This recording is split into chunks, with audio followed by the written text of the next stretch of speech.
Good evening. Good evening. I feel like, what? I was to say greetings and salutations. Yeah. I just finished the episode and I feel like I need a marriage counselor after this.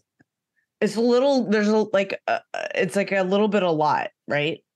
Yeah. I'm like trying to process it. I watched it twice and I still think like I probably would need another watching. Yeah. There was a lot. There was a lot that was happening. Yeah. I Definitely. had to scroll back through my commentary, like my chat with Melissa and Natasha to see, to like, okay, what was happening, you know, to see what I was saying. Yeah. And then, yeah. So then there's a little break where I was talking about you. About Kaya and her. No, it was when we were shading Kody's aversion to cold water and how he only drinks his water warm. And he made a comment about it at the restaurant. And Melissa was like, well, yeah, but I'm supposed to actually drink warmer water because my acupuncturist or doctor, whoever her acupuncturist, had told her it's better that way. And I'm like, yeah, Lexi tells me the same thing. She doesn't like get on me about it, but she tells me the same thing. Yeah. So I come in with my water bottle like filled with ice and I'm like, sorry. No. So I'm like clanking with my iced coffee from Dunkin'. Clank, clank, clank. I'm like, do as I say, not as I do. Right. And why should people not drink cold water? So basically your stomach Everybody or just certain? Everybody. Okay. Yeah. But for the most part, everybody, because your stomach and spleen work best in digestion when you're taking in room temperature stuff, because if you're drinking anything cold, it constricts your stomach and everything inside. Just like if you put ice on a muscle, it's going to constrict and not work as well. So you want your digestion to be fully functional and working 100%. So drinking ice cold stuff is going to kind of freeze everything and make it slow down. So you want everything to be room temperature. Yeah. Okay. Or warm. Yes. But I saw Kody drinking the tea too, and I was like, fuck you, Kody. In your hot tea. Fuck you, Eastern medicine. No, I mean, fuck you, Kody. Whatever. Right. He doesn't do it for Eastern medicine reasons, though. He probably just doesn't like the cold. He's just, yeah, because remember, like in the couple episodes ago when he comes into Janelle's when they had the fight, and he was like, "Oh, I'm drinking my water warm now these days to keep me warm," or some nonsense like that. I don't know. He had to mention it because he's a douchebag. God, I hate that man. Yeah. I'm in my head right now thinking about the conversation he had with Janelle. Sorry. I know we're not trying to skip ahead, but I'm literally just finished the episode, so I'm just processing it. Yeah. So like, one thing I thought was really funny was they were at the same restaurant, the same Mexican restaurant that Christine had been at, and you see it in the scene the scenes from next time with Janelle and Christine. And I was just laughing that like he went there with Christine and he's going there with Janelle. Natasha was like, was it like three divorces and you get a free nacho plate? They come out and sing a song for you. He just needs to bring Meri there next, and then he's got the trifecta, and then he gets his nacho plate. Oh my God. I found that particularly amusing, but you know, I feel bad for the staff there. They're probably like, oh God, here comes this asshole again. Well, since they're always in that same place, I figure it's got to be some kind of production arrangement, like for filming. You know what I mean? Like they're there all the time, and it looks to be like a side room or something at this restaurant. So maybe that's probably what it is. It's probably one of the only restaurants in Flagstaff that has a separate room away from everyone. Where they can. I don't know how big Flagstaff is. I don't know how many restaurants are there. Maybe is anybody listening from Flagstaff? Anyone? What restaurant is this? Who's boots on the ground that can tell us? But yeah, Christine eating nachos is always my favorite. Well, then did you see the way he was eating his food? And I was like, ugh, you're judging Christine on the way she eats. Was not even paying attention to the way he was eating his food. Okay, I'll have to I was too busy looking at like the way he was shaking his head and his little curls just going bow, boing, boing, boing. Exactly. Yeah, so this episode was kind of heavy, as we said. Sister Wives. What episode is this? 6? This is 6, the understatement of the year. Yeah. one commentary was that, you know, he and Robyn have a hot tub at their house, and fucking Janelle's in like this tiny ass college apartment. Yeah. And Meri's Like, in her big house. Would make it make sense. yeah. And we'll talk more about Meri when we get to that part at the end, because I have thoughts on Meri. Hell, Janelle would be better living in the little carriage house outside of Meri's house. The carriage house that's going to be the home of her quote unquote clothing business. Her clothing business is gonna have more room than Janelle in the 1-bedroom apartment in Flagstaff. AKA boxes and boxes of ugly ass LuLaRoe that you were forced to buy to buy your rank. Okay. Anyway, yeah. So we start off this episode with craft time, which I loved. I loved that Christine was still running craft time with her kids, even though her kids are all grown, and I loved it, everything about it. And so that made my mama heart happy. I'm terrible at crafts. I loved it. Like, I'm not good at like being that mom that's running the craft time, but like I love the crafts. I love doing the crafts. I will absolutely do the crafts. So you had like your whole craft room back there, right? You got everything right there, right? Everything that's in here, yeah. So I loved all the crafts. I just like I can't like I'm not gonna run craft time for a bunch of kids at like, you know, the library or whatever. You know, I'm not that kind of mom, but I will absolutely do crafts with willing participants. Okay. So, all right. Yeah. Absolutely. Yeah, those little trees looked really cute. And they're talking about Valentine's Day trees and yada yada. And that's when they cut to Robyn talking about Valentine's Day and saying how, you know, it's tricky for a plural family. And then Meri says you have to have a Valentine to celebrate Valentine's Day. I was like, oh my God. Yeah. And then let's talk about how Christine said sometimes he would bring over a Valentine's Day gift for the different wives, like in front of everyone. And how Christine says now he just has Robyn. So I'm sure he's fine because he only has to get one gift. But how awkward is that to have Valentine's Day with, you know, that many wives and have to please them all? Yeah. Robyn called it a turkey holiday, which I guess turkey is her word for like Price is like right loser music. Like I don't know. No idea. No clue. I like tune Robyn out now. I'm at the point where I just like tune her out and I have to like rewind and figure out what she's saying. Contextually, I understand what she was saying. Like it's not great for a polygamous family, like you know, apparently. But her choice of word is just like so awkward and weird. It's just like you're just so weird, Robyn. Like you don't fit into any of this. Yeah. Oh, speaking of that, I put Kaya in the "What Does the Nanny Do" t-shirt from our Fraudcast merchandise. I had her in that t-shirt on Saturday when my mom watched her while I was working. And she walks in the house and my mom was like, "What does this shirt mean?" Because she was offended because I think she thought that like I was trying to have her wear trashing her or something. Right. Like, what do you do or whatever? So like, what does this shirt mean? I was like, it's Christine from Sister Wives. And she's like, oh, okay.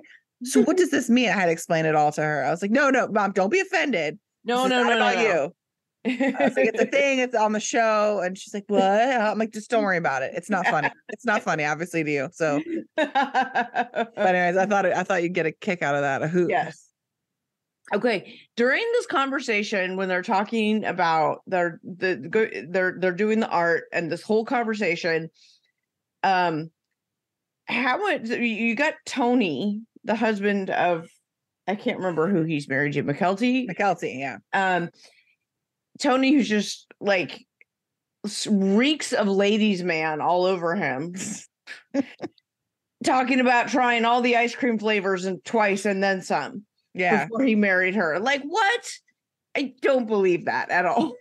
I don't know, man. I honestly don't know because have you seen some of these guys on well, you probably don't know, but like I'm in like the groups online, the Are We Dating the Same Guy group or whatever. Oh, yeah. And so some women will post, oh yeah, I follow, well, whatever. It doesn't matter why I follow, but so there'll be, you know, like these random dudes in there and you're not really sure how they pull all the chicks they do, but they do. And then all these Yeah. women are commenting, I'm dating him. I'm dating him. Oh my God. He lied and cheated me with 3 women. I'm like, okay, so obviously maybe Tony's got some game we don't know about. Okay. Because Apparently, you know what? You're right. Maybe it's just my personal aversion to Tony is just, I don't know. Like I love that Christine's like, oh, he's such a great dad and all this stuff. And I think that's great. And he probably has fantastic qualities, but I just have such an aversion to him that I just can't with him. yeah. And what does trying different scoops mean? Because flavors, because honestly, what? So he like went on a date with somebody or he maybe kissed them, like whatever. Right. Like, you know what? what I mean? Yeah. Like what does that mean? Right. It's very, very subjective. Right.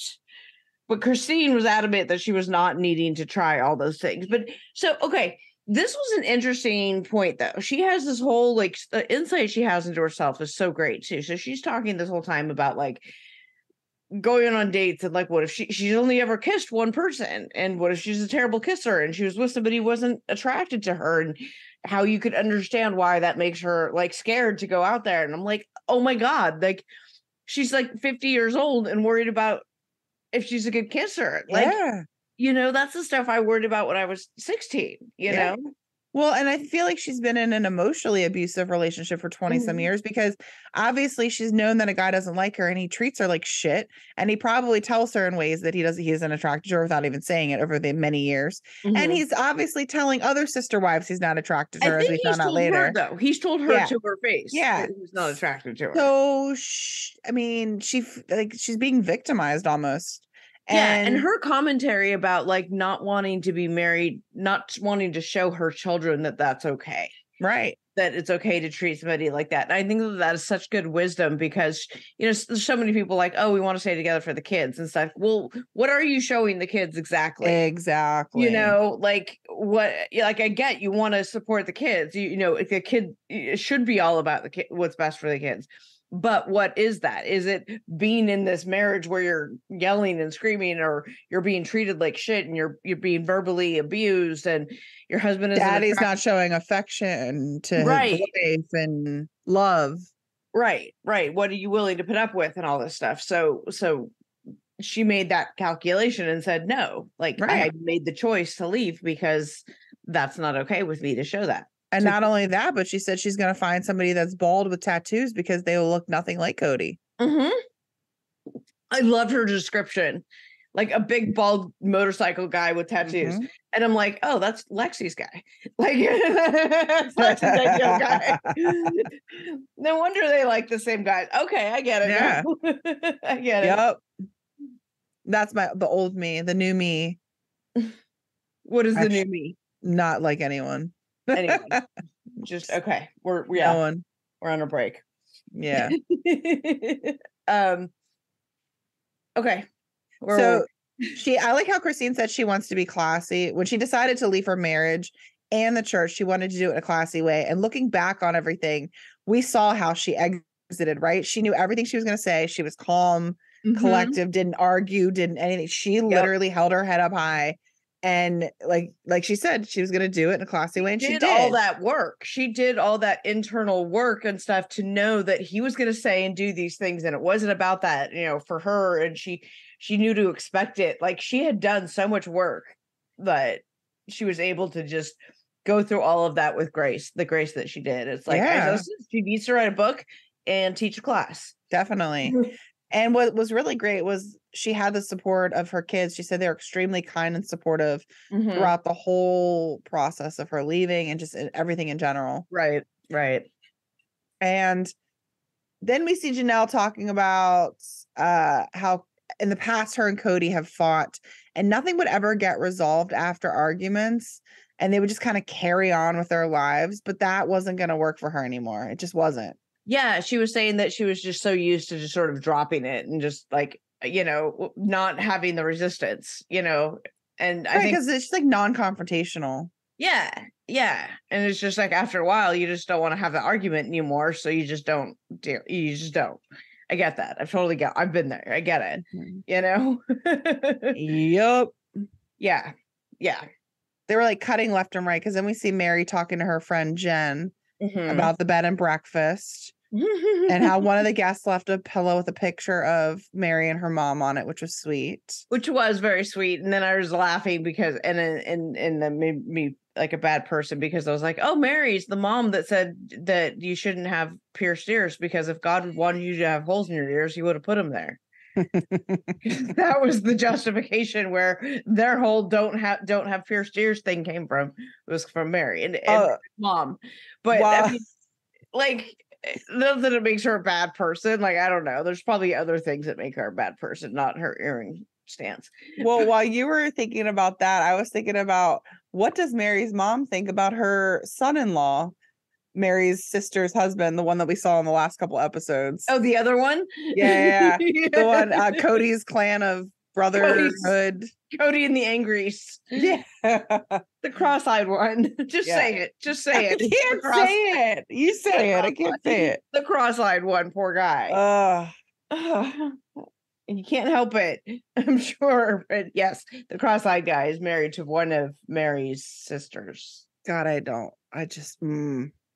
Anyway. Yeah. Well, Meri's talking about how she's going to move her business, her clothing business, from Flagstaff to the B&B. And you know what? Robyn's the only one that cares. And that's true. I don't understand Meri making such this big fucking deal about her clothing business. First of all, I have to say, every time I say it, like she says that it's her LuLaRoe multi-level marketing shtick, which is a cult, and it's not even a business. Okay, it's multi-level marketing. It's not a real thing. It's not a real business. And she has all this clothing because you forced to buy shit so you can maintain your rank. And I highly recommend you guys listen to Life After MLM with Roberta Blevins, also hosted by Red Circle Podcasting Network, which hosts us. Anyway, nice. That's my spiel. So she has these boxes and boxes of LuLaRoe ugly shit that she can't sell, that she has to like find space for, because she's going to run her business, her clothing business, quote unquote, out of the B&B, because she's going to live there anyway. Because why she need to be in Flagstaff? And the only one that cares is Robyn. Right. And Meri said Kody will think that I'm done with the relationship. Yeah, she's like, Kody think that I'm done with the relationship because I'm moving my business. Like, I don't think he cares. She was very adamant. She doesn't want this to come across to Kody as she's leaving Flagstaff, because that would look like she's unwilling to be married to him anymore. And she's there waiting for him to just be like, oh yeah, right, I wanted to be married to you again. And everything would go be hunky-dory. And that's right. But that's what she's waiting for. She's holding out hope. She even said it on this. She said, I don't want him to think I'm leaving in case he decides he wants me back. Well, then we see Janelle being interviewed. She says she misses Kody, but not really. She isn't pining for him. I'm like, I would not be missing him at all. But yeah, I get it. I'd probably be missing him like the way I missed smoking. Like, you know, like I don't really miss smoking, but like sometimes like the bad habit of it is like, oh, that would be, remember when I was like that? I'd smoke in my car on my way home from my waitressing job or whatever, you know, like just feeling badass. Yeah, like that 15 minutes of high you get of the nicotine makes like the 8 hours of coughing and feeling like shit be okay. Right. And all the can't do anything, can't work out, all the other health problems that come with that. Let's, you know, and all the problems that it would cause. Yeah, exactly. It's just overall really bad for your health and going to kill you. Yeah. And that's Kody, right? Yes, like that's exactly. literally And I just wrote that they're at the same, it looks like they're at the same Mexican restaurant. That was my note. And you know, of course Kody asked Janelle, are you good? And she's like, yeah. And he's like, are you really good? Like, not believing that this woman could be okay without you, a god in her life. Oh my God. Is this the part where he says, oh, well, she thinks I'm hot? And I'm like, oh, that comes later. Yeah. Oh, okay. It's coming up. Yep. Okay. We got to put that clip online. That's got to go viral. Yeah. My God. I watched it like 4 times, but anyways, so it didn't go, Kody, this is Kody's apology about the fight that they had in her apartment where she said, fuck you. So he says, it didn't go good the last time we talked. I'm sorry. I'm embarrassed by my behavior, but I also realized that you don't have a safe way to talk to me. I wrote down too. What? You don't have a safe way to talk to me. What the fuck does that even mean? That's exactly what I wrote down too. I wrote down, fuck you, Kody. I typed that out.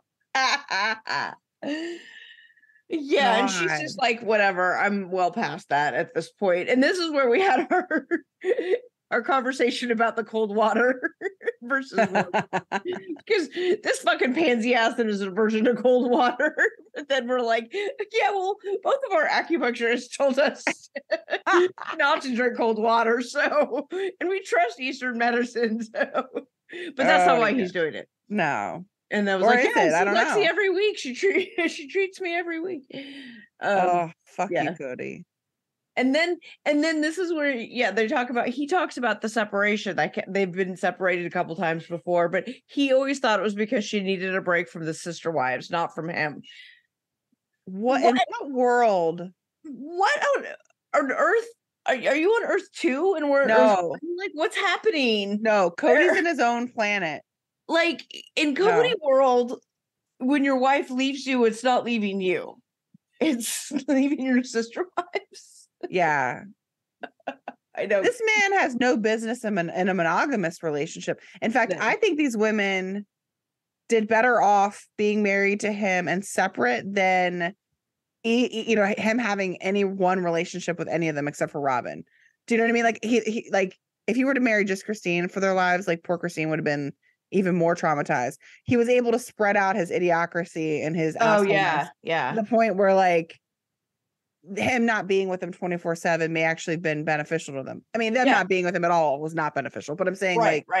My God, this guy, can you imagine if you had to hear shit like that all day long? Like, I think it would have like fast tracked the divorce.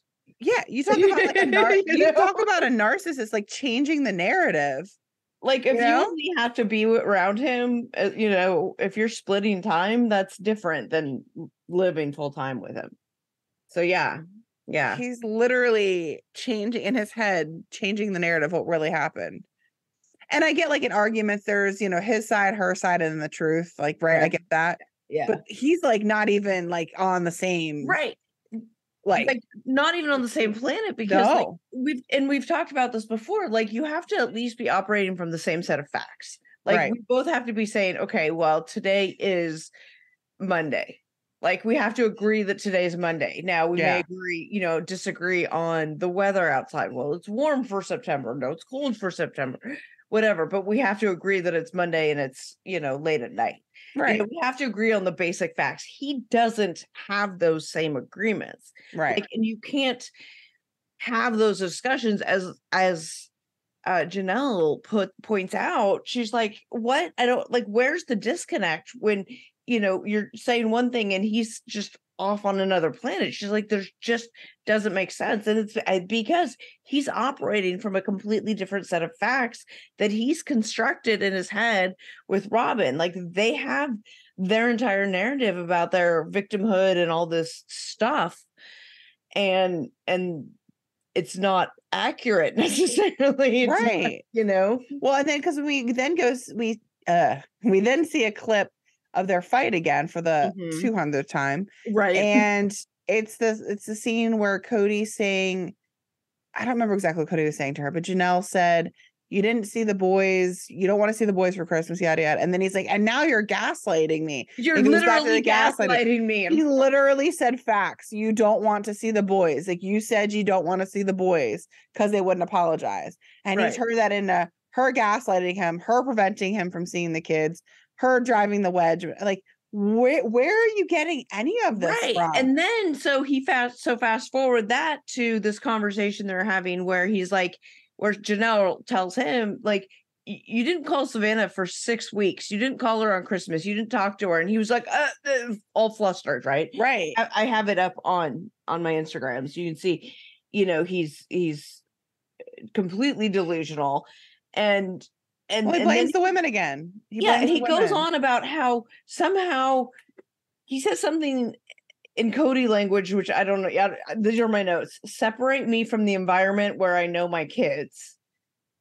Like like Janelle was trying to do that, and I'm like, I think he was trying to say that like he couldn't talk to his kids outside of the house without the parents there because he didn't know how to interact with them. So if the mom's not there, he doesn't know how to interact with them. He only interacts with this just confirms everything that we've said for the last 2 seasons or whatever, is that he only interacts with them when when one of the mothers guides him to do so. He can't do it on his own. Right. He never has. And he admits it. He in his twisted Kody language about separate me from the environment where I know my kids. And I think what he's saying is that he knows his kids in the houses when he's in the house with mom and the kids. That's normal to him. If mom's not there, he can't go and also interact, which is like the most bass backwards fucking thing ever. Because if, you know, if hetero life mate couldn't interact, you know, and I don't make it. I'm trying to understand how a person like this thinks and operates, you know? Yeah. And it's, I can't even begin to get in their head because nothing makes sense. So I don't know. I don't know. Like, what fundamental beliefs do you guys have about the world around you that causes you to believe these things happen in the ways that you constructed them to be? Right. Like, what is it about it? Because the rest of us live here on Earth. Yeah. Like, I don't know where you guys are and where you're getting your world. Yeah. Well, and like this goes into, so when Janelle tells Kody that she wants to stay separated for now, he was actually very surprised because he figured that she wanted to talk and they would reconcile. And because why wouldn't she want it? Because in the past two to three times, he doesn't know, 2 or 3 times in the past, they've gotten into big fights. And again, like you said, he said it was due to her not being able to manage the relationships with the sister wives and not anything about him, but maybe he was wrong. Like maybe you're wrong. Maybe. And she even says, like, I want to do counseling, you know, and he didn't seem too enthusiastic about it. But and he Christine also didn't say no. Yeah, Christine has said, oh, yeah, he says this all the time, but he never actually does. Like, he's been saying this for years. I've been saying, yeah, let's go to counseling. Let's go to counseling. He'll never go to counseling. Right. It'll never happen. Right. And then he then goes on to kind of change the subject and talk about Christine and the divorce. And Janelle's sitting there like they haven't talked in 6 weeks. They're trying to work out their issues. And he's just talking about Christine. And she's just looking at him. Now, she has more patience than I have. Yeah. Because I would have gone the fuck off on him and been like, hello. Right. Not my problem right now. Like, it's like, this is what we're focused on. But Janelle has gone to the Christine School of Divorce and she's doing nothing but class. She's raised in class and she's like, you know what? Never mind. It's not about COVID. It's not about tit for tat. No, she's probably sitting there thinking like, wait till this airs. Wait till this airs. Wait till like he comes out on TV and it looks like how terrible he's gonna look. Yeah, I can't believe like FaceTime, like phone, FaceTime, email, text, nothing. He didn't communicate with Savannah once. No, like I know that my kid doesn't always text me back. He doesn't usually text me back. That's okay. I'm not expecting that necessarily. You know what I mean? Yeah. Like, he's busy. He's living his life. He could be in class. He could be whatever. There are 8 million things. But I still text him. Even if he's, you know what I mean? Like, of course. Like, I still interact with him even when he can't call me or, you know, I can't. Yeah. And then Kody goes on to tell Janelle, you know, I never saw Christine leaving. I never saw it coming, her leaving me. And she's like, what? That's when she was just like, he told me he wasn't attracted to her for years. And he told her in the moment, if he would have told me that he wasn't attracted to me, I would have left right away. So there's that. Then Kody, now here comes our favorite part of the episode. When Kody starts talking about physical attributes and how Janelle likes his chiseled abs and his strong shoulders. His pecs. Is it like legal for me to play the clip like on our podcast or do we get sued? I don't know. I don't know either. But anyways. Her life mate knows. He'll probably, I don't know. Okay, then I won't play it. I don't know what'll happen. Just play it. Just play it. Okay, I'm gonna play it.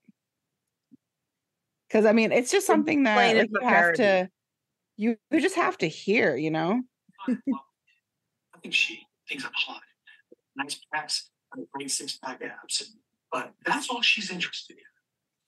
I'm like, whoa, buddy, you're way missing the boat here. There's way more to a marriage than just physical attraction. And I feel like we're in big danger here. We're in big danger here. And he's talking about his six-pack abs, man. Look at my abs, man. Oh my God. I'm like, what? Oh God. Oh God. I can't. Well, yeah. Yeah. I mean, what else can we even say about that? I don't even know. The Fraudcast will be right back. Hey, Fraudcasters. I'm here again talking about my Nutrafol. I use it. I love it. And you should use it too. Did you know that hair thinning will happen to approximately 1 in 2 women? If you're among them, know that you're not alone. Thinning is completely normal, and Nutrafol helps women address it from within with science-backed supplements. Nutrafol is the #1 dermatologist recommended hair growth supplement, clinically shown to improve visible thickness and strength. From postpartum to menopause to plant-based lifestyles, and no matter your life stage, Nutrafol has 4 unique formulas to support women. Each is physician formulated using drug-free, science-backed ingredients, so you will get the most reliable results. Go to Nutrafol.com to take their hair health wellness quiz.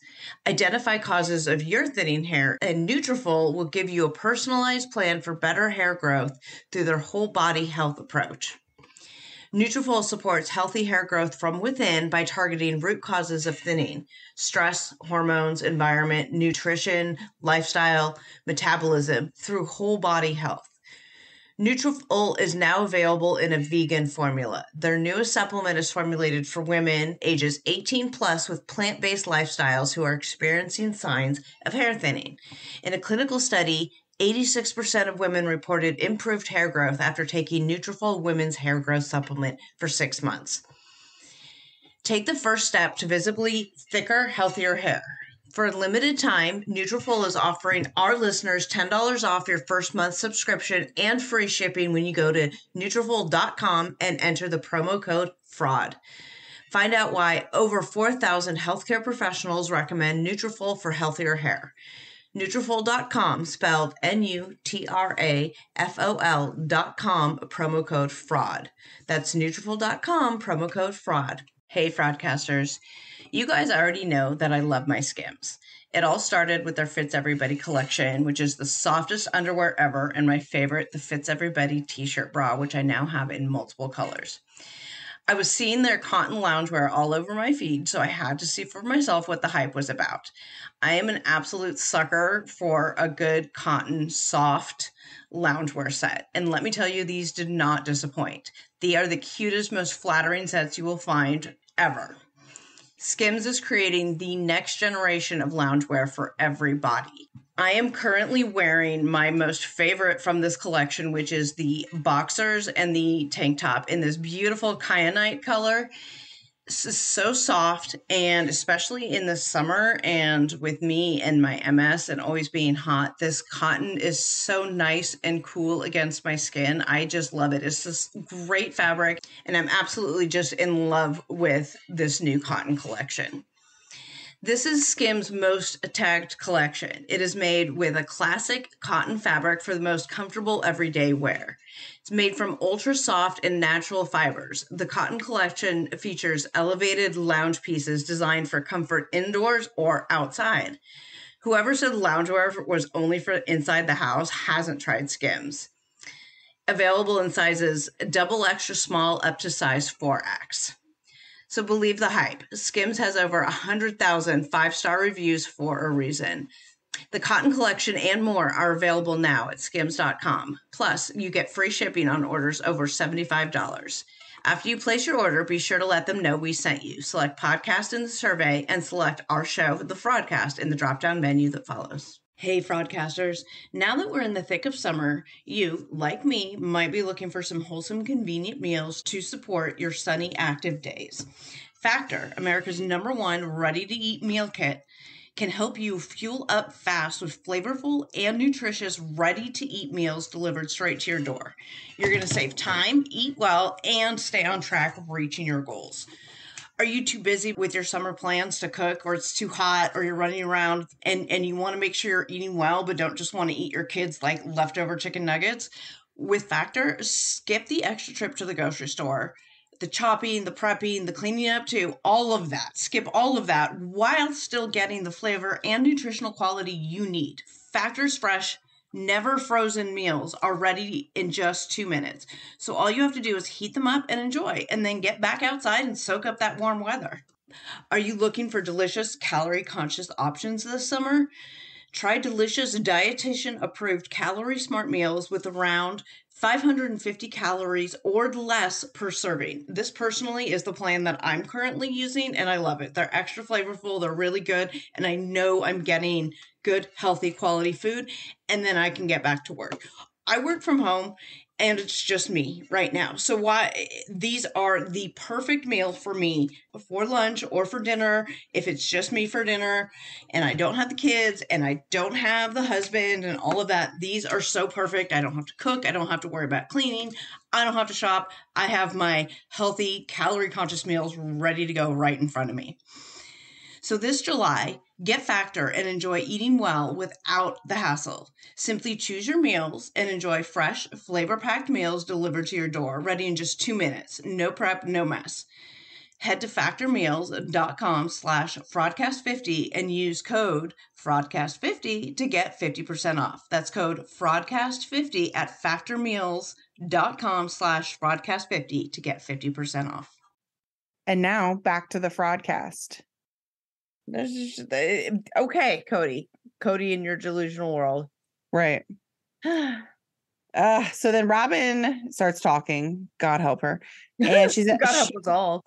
Right. We're talking about the text thread and the fighting and how Kody says that, he tells the boys that they need to apologize to Robyn. And she Robyn never says said that. It's not her. And right. I never was asked for an apology. In fact, I'm not happy with Kody for asking them on my behalf or whatever. I'm like, I love your Robyn impression. Do I don't even know if I sound like her, but I'm trying. I have no idea, but I love it.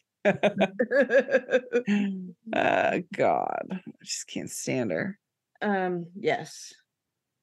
And then okay, so at this point, do we go back to Meri. Where she's insisting she's not leaving Kody and she's not moving, but she's moving everything, including herself, to live with her best friend? We go from my sister wives closet to my carriage closet. My carriage house closet of ugly LuLaRoe. Carriage house closet greater than sister wives closet. Oh my God. That should be a t-shirt. There's a meme. Yeah. Meri says she doesn't have a reason to be in Flagstaff, but she would like to heal her marriage. Right. But she only has a relationship with Robyn and Robyn's kids. But she would like to heal her marriage because she doesn't want Kody to think that she's not open to reconciliation. Yeah. Oh. That's why she's not leaving, but she's leaving. I mean, she's moving and she's moving everything. Right. But she's not moving. Okay, Meri. I wonder if she'll offer up the house to Janelle to stay in. Hey, Janelle, I'm moving into the B&B. You can take my house. So you don't have to live in a 1-bedroom apartment or with the tiny ass college size kitchen. With your bean bags. Her bean bags. Janelle's like living the bachelorette life now, man. She's living the college life. Right? Now she just needs a lava lamp and exactly other decorations. Yeah. So Janelle asked Kody if he really wants to still have a plural family, and he kind of dodges the question or just gets distracted and just whatever. He can never answer a direct question because in Kody language he has to word salad it to make himself sound smart. He said he'd always worked hard for plural marriage, and just because he's now recently become cynical doesn't mean that he doesn't want it. I'm like, Okay. I did not understand anything Kody was saying in this portion because No, and then it gets bad again where he's like, doesn't even make sense. Yeah. It was like he's talking about like, did I do something? I'm not going to be told I did something wrong for 20 years. And it's like, nobody's telling you did something wrong. Like, nobody's saying the plural marriage was wrong before. She's just asking if going forward you still want plural marriage. Like what do you even again? Well, he says Janelle's living a singular life and basically uses him when she needs him. Oh yeah, for the resources. Oh no, that was Meri. They talked about resources, I think. Maybe, but I don't know. like, what? And then Meri kind of goes on to defend Kody, saying he's been a wonderful dad and he treated the kids really well when they were young and he just needs to nurture the relationships with his older kids. I'm like, you don't even talk to the man. What do you know? Yeah. And he admits it at some point during this, where he's good with the little kids and he nurtures them and he is around them. But then as they get older, and he says that they need to go off. And it's that same thing about like shunning off all your, older kids. When they're old adults, that's it. Like you don't talk to them. Like, oh, is Savannah an adult? Is that why you didn't call her for 6 weeks? Which he never really answered that, right? Like you watched it back a second time. He didn't answer it. Nope. Right. Because he knows there's nothing. No, he deflected and twisted it around to something else. And then, so it's when he talks about Solomon and Ariella saying that, Janelle saying he hyper-focused on them during COVID. Right. And forgot to see the rest of his kids and just hyper-focused. And that's when he defended them again, going back to the whole, like, well, they're young and I'm protecting them. And my obligations to them are higher or better, bigger because they're younger, more. Thank you. And as his kids get older, then they become less and less. Right. Because, you just turn in your parenting card when they turn a certain age. Right. I didn't know that was an option. So I'm still parenting my child. But, apparently Kody found the counter where you go turn in your parenting card.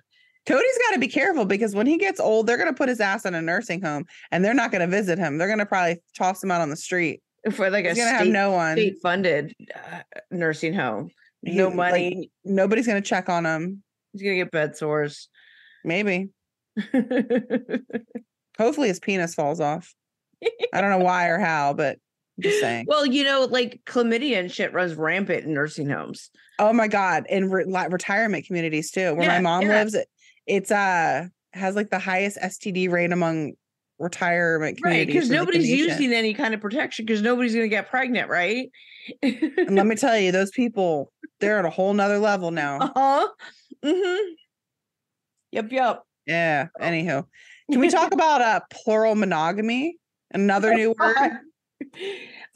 So wait a minute. Before we get there, I have a note in here. He had made a comment about how that house has to house the children for the next 15 years. Yeah. I don't remember what that was in reference to, but him saying that, I'm like, oh, for the next 15 years. So you never actually intended ever to build? Because you have to, this house that they're living in with Robyn has to house the kids for 15 years.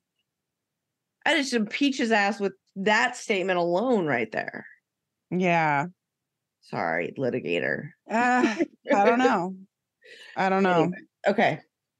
So back. Nothing makes sense. He doesn't even know what he's talking about. Mm-hmm. Yeah. So plural monogamy is when you have sister wives that are married to the same man, but they don't interact with one another. Their families don't interact. So they're essentially living their own separate lives, but sharing the same husband. So therefore, plural monogamy. Now, Janelle, was this one of the things Janelle was like, no, Kody made this up? Yeah, I think they all said it again. Like, that's not a thing. Another one of it is just like the insane loneliness, sacred loneliness and plural monogamy. They experienced in plural monogamy. It's like, no, like he just has to keep coming up with ways and words and word salad excuses about why Janelle's the bad person and he's not. And every word out of his mouth goes to that end.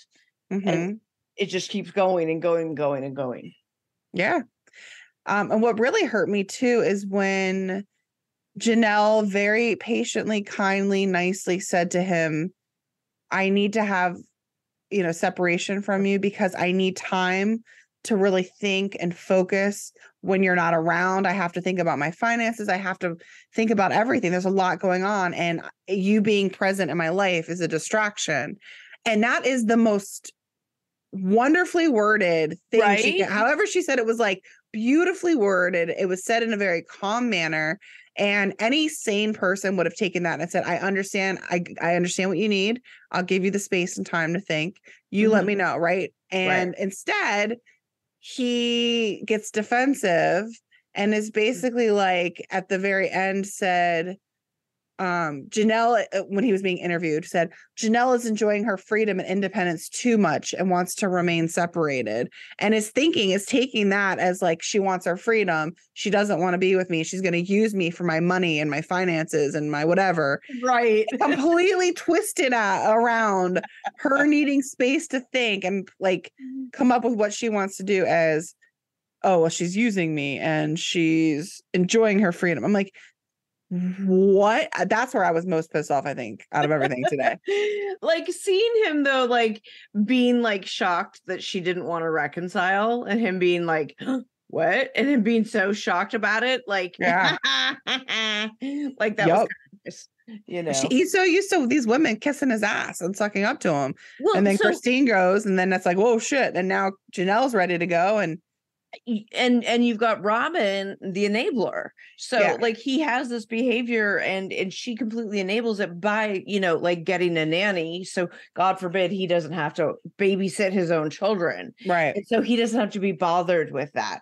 And he was so busy working. Oh, that was it. He said he was busy working and all his work goes in the evenings. That's why he couldn't call Savannah. Because all the resources that he wants that she wants, God. whatever, some bullshit like that.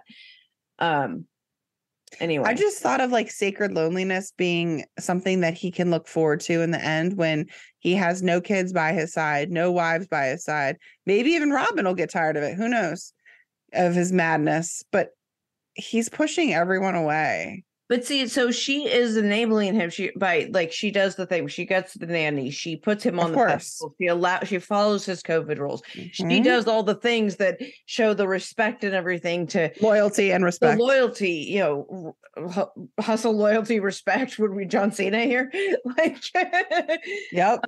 She does all of these things and it enables his behavior. And he's like, well, she treats me this way and you guys aren't treating me that way. Then you guys must be wrong and off your rocker. So he's going like further and further into his like, cult land. That's kind of like their cult thinking, Mm-hmm. And they like, I think enabled it for a while too. Like Janelle and Christine and stuff did because earlier in their lives, they believed they were probably getting things that were better.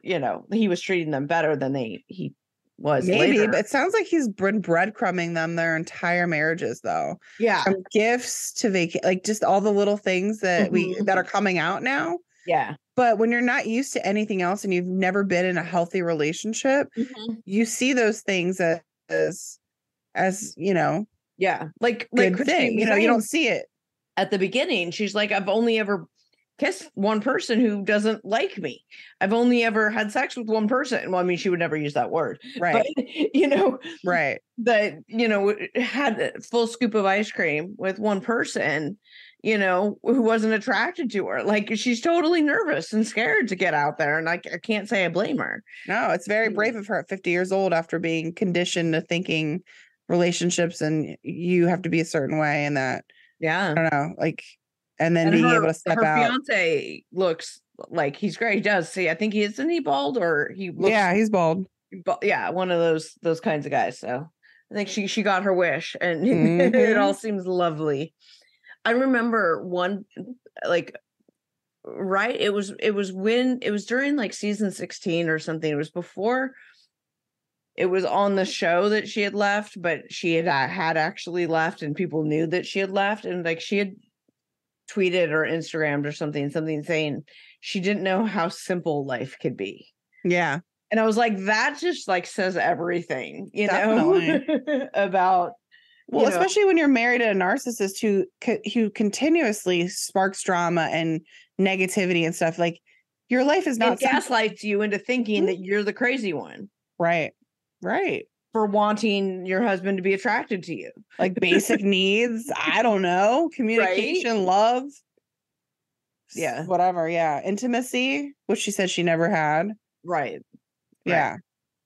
And then we see Janelle talk about how Kody and her are really good best friends and how they talk a lot. And if life was very simple and they didn't have any conflicts or, I don't know, things to do and lived on a desert island, that their relationship would be great.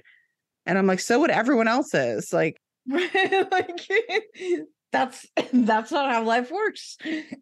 unfortunately, a partnership in a marriage is when two people are able to come together and work out whatever situation they're in to become stronger and help each other. And I feel like, well, I know it's always one-sided because, you know, damn well he's not helping out the women. Oh yeah. 100%. But oh, my phone's ringing. I had my phone on do not disturb and there we go. Who's getting through your do not disturb at Odessa, my friend Odessa. Oh, Odessa. Okay. I'm like, yeah. it's 10:45 at night. Who's calling you? Odessa. That makes sense. Okay. Yeah. Janelle is enjoying her freedom too much. Okay, we already said that. So, Janelle says that she thinks there's something better for her out there. Yes. I love that. She's like, I think there's something. Oh, yes. Yes. There's something better. There is, Janelle. There is. And she's watching it happen with Christine, and now you can watch it happen to herself. Uh-huh. Yes. And I'm like coughing and everything. Yeah. So next time we see Christine saying that he's stringing people along, and she thinks he's stringing Janelle along. Mm-hmm. And then we see Janelle and Christine eating dinner at the same Mexican restaurant, saying that she doesn't want to be. You get a free nacho plate. Exactly. Janelle saying she doesn't want to be married anymore, and that's kind of what we see coming up next. So, yeah. So she's basically like telling Christine that like it sounds like she made a decision. Yep, she seemed pretty firm in that, confident. Yeah. So I can't wait to see her break up with Kody and then his face just, and the same shit happen again. Just his ego, pop, constantly. Deflate the balloon with his ego. Boo, boo, boo. Yep.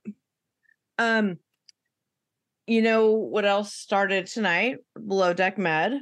I have not seen it yet. It is it was recording, I think, at 9.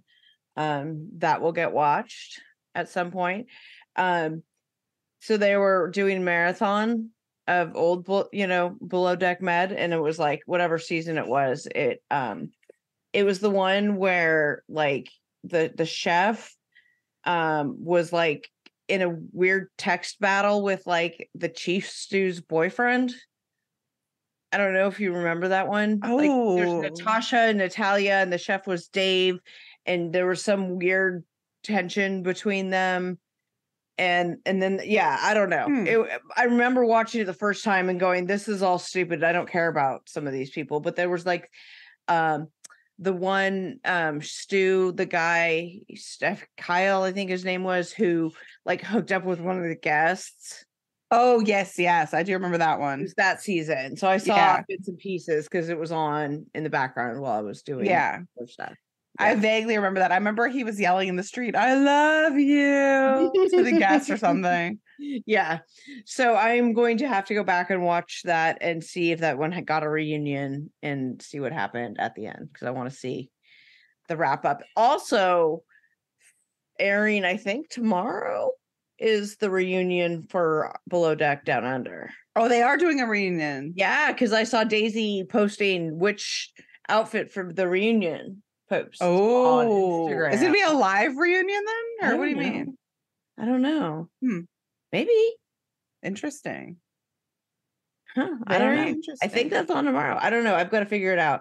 We so rarely watch stuff like when they're actually airing that it's like sometimes hard to remember. Like My brain is just scrambled. Yeah, exactly. This weekend was crazy because my brother-in-law was in town. We had the Bills game and everything. So Which go Bills. Bills destroyed the Commanders. Yeah, that was lovely. That was nice. That was some superior Josh Good Allen game. football. Good game to go to if you're a It Bills fan. was. It was a fabulous game. Fabulous game to go to. So, anyway, yeah. And I think that's it, right? So we've got a bunch more below deck happening. I don't know if we're going to get to cover it or not, but for now we're doing at least Sister Wives. So you got that. And hopefully we get some Dr. Now, 600 Pound Life. Yes. Where are they now or something coming up, hopefully. So get back to Fat Fridays or whatever days we're going to end up doing those. But anyway, I think that's it. That's all we got. So thanks for tuning in. Bye.